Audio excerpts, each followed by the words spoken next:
कत्ल व गारत गरी और लूट मार जैसे कबीरा गुनाह है जिनका अरूज कयामत की निशानियों में से है।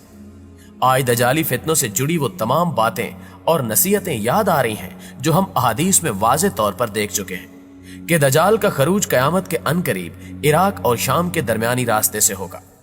उसकी आमद से कबल ही उसकी आमद की तमाम निशानियां एक एक करके जाहिर होने लगेंगी। ये काना दजाल खुदाई का दावा करेगा और उसके फितने में आने वाली सबसे पहले औरतें होंगी। नाज़रीन, ये बात अहादीस मुबारका की रोशनी में साबित है कि दजाल के खरूज में औरतों का किरदार निहायत अहम है।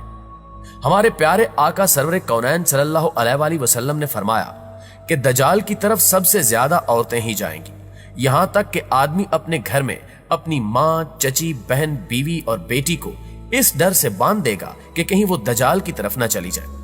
जबकि दजाल के लश्कर में भी औरतों को नुमाया हैसियत हासिल होगी। यहां तक कि दजाल की स्पेशल सिक्योरिटी में भी एक औरत ही होगी जिसका लक़ब लाइबा होगा।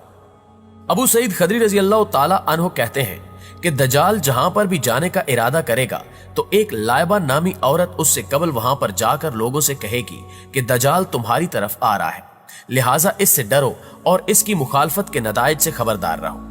दोस्तों, सदियों पहले औरतों से मुतल्लिक जिन निशानियों का जिक्र किया गया था वो एक हद तक जाहिर हो चुकी हैं। मगरबी ममालिक से लेकर मुस्लिम ममालिक में भी इसके असरात नजर आ रहे हैं, जहां पे औरतें मेरा जिस्म मेरी मर्जी कहते हुए सड़कों पर एहतजाज कर रही हैं।